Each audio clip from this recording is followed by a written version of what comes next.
સુરત શહેરમાં 200 એકર વિસ્તારમાં આકાર લેનાર ડ્રીમ સિટી અને વિશ્વ સ્તરીય ડાયમંડ બુર્સના મહત્વકાંક્ષી પ્રોજેક્ટનું મુખ્યમંત્રી આનંદીબેન પટેલના હસ્તે આજરોજ ખાતમુહૂર્ત કરવામાં આવ્યું હતું. મુખ્યમંત્રી આનંદીબેન પટેલના હસ્તે ખાતમુહૂર્ત થનાર ડ્રીમ સિટી પ્રોજેક્ટમાં 1,25,000 કરોડ રૂપિયાના ખર્ચે સાકાર થનાર સુરત ડાયમંડ બુર્સમાં 10,000થી વધારે દેશ વિદેશની ઓફિસો બનશે. દેશ વિદેશના વેપારીઓ રફ ડાયમંડ અને પોલિશ ડાયમંડ સીધા જ ગ્રાહકોને વેચી શકે અને ખરીદી શકે તેવી સંયુક્ત વ્યવસ્થાના કારણે આંતરરાષ્ટ્રીય સ્તરે હીરા ઉદ્યોગનો ઝડપથી વિકાસ થવાની શક્યતા વ્યક્ત કરાઈ રહી છે. ડ્રીમ સિટી અને ડાયમંડ બુર્સ પ્રોજેક્ટને કારણે સુરત શહેરનો આંતરરાષ્ટ્રીય સ્તરનો વિકાસ થશે. અદ્યતન હોસ્પિટલ, 5 સ્ટાર હોટલ, શૈક્ષણિક સંસ્થાઓ સહિતની સુવિધાઓ ઉપલબ્ધ બનશે. આફ્રિકાના હાઈ કમિશનર શ્રીયુત ફ્રાન્સ, લેસોથોના હાઈ કમિશનર શ્રીયુત કોથાટા, દાનાના હાઈ કમિશનર શ્રીયુત સેમ્યુઅલ, ઝિમ્બાબ્વેના રાજદૂત શ્રીયુત મેક્સેલ, રશિયાના કાઉન્સિલર જનરલ શ્રીયુત એલેક્સ, ઓસ્ટ્રેલિયાના કાઉન્સિલર જનરલ શ્રીયુત માર્ક, સાઉથ આફ્રિકાના કાઉન્સિલર જનરલ શ્રીયુત મેલ્ફિન, કેનેભાઈ લાખાણી, ચેમ્બર ઓફ કોમર્સના શ્રી મહેન્દ્રભાઈ, ઉદ્યોગકાર શ્રી ગોવિંદભાઈ, લાલજીભાઈ, શહેરી વિકાસ અને અન્ય વિભાગોના સૌ અધિકારીશ્રીઓ, મંચ પર વિરાજમાન અન્ય સૌ મહાનુભાવો, ઉપસ્થિત સૌ ભાઈઓ, બહેનો, જનપ્રતિનિધિ ભાઈઓ અને બહેનો, અહીં જે બધા કાર્યક્રમ ચાલતા હતા ત્યારે થોડી ઘટનાઓ ઉપર નજર રાજ્યના એક પ્રતિનિધિ તરીકે મારે જવું જોઈએ અને ત્યાંથી એરપોર્ટ પર ઉતર્યા. પણ એરપોર્ટ અને સમગ્ર શહેરની અંદર એટલું બધું પાણી ભરાયેલું હતું કે આર્મી સહિત સૌએ એમને અંદર આવવાની ના પાડી અને એમને રિટર્ન થવું પડ્યું.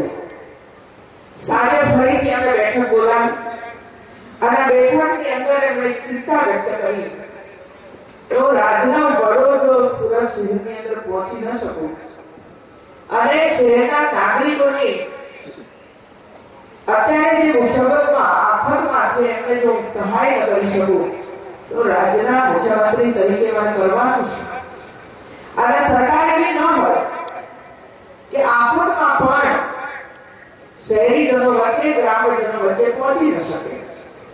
આવતીકાલે સવારે હું ફરીથી સુરત જવા માંગુ છું. હું ડૂબી જઈશ તો એની ચિંતા ન કરતા, હું તણાઈ જઈશ તો એની ચિંતા ન કરતા, પરંતુ સવારે કોઈ પણ હિસાબે સુરત શહેર વચ્ચે હું પહોંચવાનું છે. સૂચનાઓ આપવાની હશે બધી તેમણે આપી દીધી અને ત્યાર પછી સાંજે નરેન્દ્રભાઈ પરત આવ્યા પછી ફરીથી મીટિંગ બોલાવી અને એ મીટિંગમાં એમણે જે શબ્દો ઉચ્ચાર્યા એ શબ્દો મને આજે યાદ છે. એ શબ્દો મને યાદ છે. એમણે કહ્યું કે હું કોર્ટમાં બેસીને સુરત જોતો હતો તો ત્યાં મારા બેટા બધા ભેગા મળી પ્રજા ખાતા હતા. કમર સુધીના પાણી અને ગળા સુધીના પાણીમાં સુરતીઓ ભજીયા ખાય, ફાફડા ખાય અને આનંદ પ્રમોદ કરે એવા દ્રશ્યો મેં પહેલી વાર સુરતમાં જોયા. गुजरात के माननीय मुख्यमंत्री श्रीमती आनंदीबेन पटेल का मैं हार्दिक स्वागत करता हूँ, जिनके अथाह प्रयत्नों से 4 महीने के अंदर अंदर ही इस परिकल्पना को मूर्तमान किया गया.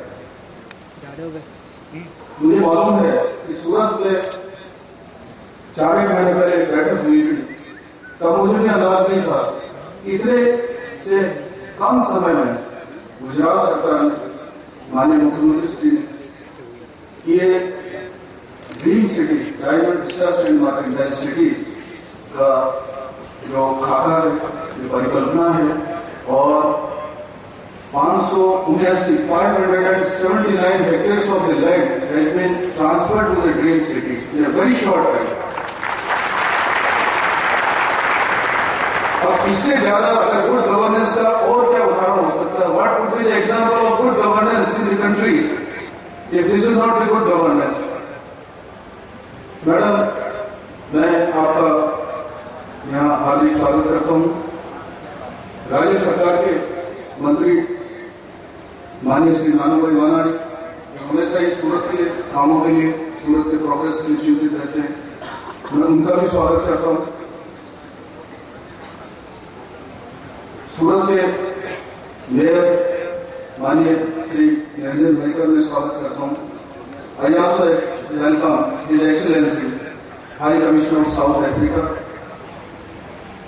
Ambassador Zimbabwe, High Commissioner Ghana, High Commissioner Namibia, Consul General Canada, High Commissioner Lesotho, Consul General Russia. હીરા ઉદ્યોગના સ્થાનિક અગ્રણીઓના જણાવ્યા મુજબ સુરતમાં આકાર પામનાર સુરત ડાયમંડ બુર્સના ખાતમુહૂર્ત માટે હીરા ઉદ્યોગકારો દ્વારા તમામ સ્તરે તૈયારીઓ કરાઈ હતી। આ કાર્યક્રમમાં હીરા ઉદ્યોગકાર અગ્રણીઓ અને આ ધંધા સાથે સંકળાયેલા અંદાજે 27,000 જેટલા લોકોને નિમંત્રણ કાર્ડનું વિતરણ કરાયું હતું, જેથી કાર્યક્રમમાં નિમંત્રણ કાર્ડ વગર પ્રવેશ પણ ન અપાયો હતો। તો સુરત ડાયમંડ બુર્સના ખાતમુહૂર્તમાં આવેલા વિદેશી દેશોના કોન્સ્યુલેટ જનરલ અને એમ્બેસેડર સુરત એરપોર્ટ ઉપર આવ્યા બાદ પ્રથમ મગદલા સ્થિત ટીજીપી હોટેલ ખાતે પહોંચ્યા બાદ કાર્યક્રમના સ્થળે પહોંચ્યા હતા। આ કાર્યક્રમમાં સાઉથ આફ્રિકાના હાઈ કમિશનર, નામીબિયાના હાઈ કમિશનર, ઝિમ્બાબ્વેના એમ્બેસેડર, લસોથાના હાઈ કમિશનર, ઘાનાના હાઈ કમિશનર, બોટ્સવાનાના હેરોલ્ડ લ્યુક, રશિયાના કોન્સુલ જનરલ, ઓસ્ટ્રેલિયાના કોન્સુલ જનરલ, સાઉથ આફ્રિકાના કોન્સુલ જનરલ તથા કેનેડાના કોન્સુલ જનરલ ઉપસ્થિત રહ્યા હતા। સુરત અને મુંબઈ ઉપરાંત ડાયમંડ ટ્રેડિંગ કરતા સાઉથ આફ્રિકા સહિતના વિદેશોના 10 મહાનુભાવો અને 20,000 થી 25,000 લોકોની ઉપસ્થિતિમાં બંને પ્રોજેક્ટની ખાતમુહૂર્ત વિધિ સંપન્ન થઈ હતી। Bureau report, S9 news.